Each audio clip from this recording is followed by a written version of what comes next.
ほやっほ、イヤホン買ってるかい？ふぐみかんのイヤホンレビューの時間だよ。今回紹介するのは、タングザの新商品、ゼティアン U、ヤーンライ、市民ライト。中国の歴史上人物の名前を付けたモデルを発売してきたタングザだけど、今回のモデルは、竹の利点の名前を冠している。ヤーンライ市民ライともに、このチャンネルでレビュー済みだな。ヤーンライは非常にフラットな1ダイナミックドライバーイヤホンで、個性を削ぎ落としたところが個性、といった塩梅のイヤホンだった。市民ライはそこからガクッと低価格化。5000円程度で、ヤーンライに楽しさをプラスしたような音色になっていたぞ。で、今回紹介するゼティアン U は、1ダイナミックドライバーイヤホンが続いたタングザのラインナップに、ここで平面駆動器が追加された、というわけだ。市場を追いかけてる人なら想像がつくように、最近は 13mm クラスの平面軸駆動イヤホンモデルが多かったんだけど、このゼティアン U も、そういった流れの中で発売されたイヤホンとなる。レビューの予定はなかったんだけど、ちょうど提案してくれたストアがあったので、挑戦してみるぞ。今回は、初めて連絡があった、マジックスオーディオストアからの提供だぞ。アリエクスプレスでは最安値になるパターンもあるので、チェックしといて損はないと思うな。さて、そんなわけで、ゼティアン U は、1作目でバランス最重要視、2作目で、そこに遊び心を加えたイヤホンを出していたブランドが出す、3作目、まだ、ブランドが若く、イメージが固まっていないところにやってきた新作だったので、全く音色のイメージがつかないが、早速チャレンジしてみよう。外装からチェックしていこうか。ゼティアン U の外装は、特徴的なメタリックパープルのフェイスプレートに、黒の樹脂素材の本体部分が組み合わさったものになっている。全体の雰囲気を崩さない程度に、上品な中華系の文様が入っていて、実にお上品で外見的にも好ましいな。ちなみに、フェイスプレートは触った感じ金属。つまり、金属製のフェイスプレートで、樹脂製の本体に蓋をしている格好だ。樹脂部分は紫外線による劣化を考慮したのか、完全に不透明な黒で作られていて、内部構造を伺うことはできないぞ。樹脂部分は 3D プリンタによる成形。このクラスだと単純な型出しではなく、3D プリンタ製のものが多いよな。サイズ感は、この大きさのドライバーを採用しているイヤホンとしてはそこそこスリム。とはいえ、ゼティアン U に採用されているドライバーは、最近大量に発売されている、大型の平面駆動モデルに比べても大きな 14.5mm なので、それを考慮すれば、コンパクトに仕上がっているように思う。付属品は、大きなポーチ、ヤンリーにも付属していたタイプに近いケーブル、そしてイヤーピース。ポーチは専用の大型のもので、内部にはゼティアン U 専用の型が入ってたりする。基本的には、運搬用ではなく保管用だろう。イヤーピースは、パッケージに収まっているものの他に、最初からゼティアン U に装着されているものがあるんだけど、この標準取り付け済みのイヤピだけとんでもなく品質が低い。見なかったことにして、パッケージの方に収まってるイヤピに変えよう。なんでついてるのかよくわかんないけど、そもそも他のイヤピがあるからあんまり気にしなくてよいだろう。買ったらまず箱の方のイヤピに変える。それだけ覚えとくといいぞ。なお、フォームと書いてある穴にも普通のシリコンイヤピが入ってたり、イヤピ部分だけは妙に突っ込みどころのあるイヤホンだと思う。むしろ突っ込み待ちか？イヤピつながりで、装着感についても、ちょっとシビアなイヤホンでもある。いや、装着感に難があるわけじゃないんだけど、装着のスイートスポットがちょいとシビアな感じなんだ。というのもゼティアン U、通常のイヤホンより、かなり強く耳に押し込む必要がある。通常のイヤホンの装着位置だと、おそらくこのイヤホンの本当の価値は発揮されていない。先にぶっちゃけてしまうが、ゼティアン U は、今年トップクラスにおすすめのイヤホンのうちの一つだ。ただし、3つのことは覚えておく必要がある。最初についてるイヤピを、他の付属イヤピに変えろ。そして耳にグリグリ押し込め。この2点だ。イヤピを変えたらケーブルも変えたくなるところかもしれないけど、ゼティアン U の付属イヤピは、5NOFC の、オーソドックスな無酸素純導線。まずはこのキャラクターで基本の状態を掴んでから、他のキャラクターをチェックしに行くのがいいと思うな。もちろん、銀メッキ線などに変えてあげても、あるいは、より高品位なケーブルに変更してあげても、ゼティアン U は表情を変えてくれる。リケーブルしなくてもおすすめ、リケーブルしてもおすすめだ。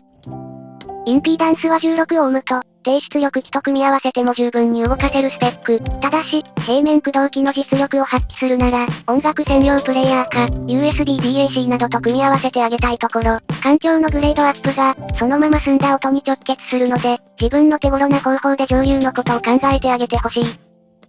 そんなわけで、ちょっとばかり注文が入る外装と装着周り。が、それが吹っ飛んでしまうくらい、ゼティアン U は音がいい。音質は、改造感、低音、高音の臨場感、そして、自然かつ明瞭な集音域と、密閉型イヤホンの明瞭さを好む人なら、絶対におすすめしたい音質だ。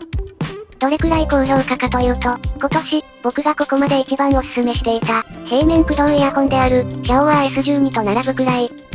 S12 に比べて、より低音の表現力に優れ、ボーカルが自然に聞こえる。逆に、S12 は、全体が金属質でハキハキした音色になっているところが魅力なので、好みによってどちらが優れるかは分かれると思うんだけど、つまり、個人的には真っ向から S12 と殴り合える唯一のモデル、と言えるんだ。その上で、違いが出るのは、さっきも述べた、ボーカルの自然さと、低音域の臨場感。このうち、低音域の臨場感は、装着感がシビアなこととトレードオフになっていると思う。ゼティアン U の臨場感は、ドライバが近いことによって生じてるっぽくて、浅く装着した場合、密閉が取りづらく、なおかつ音質としてもおそらく狙っていたものと変わってしまう。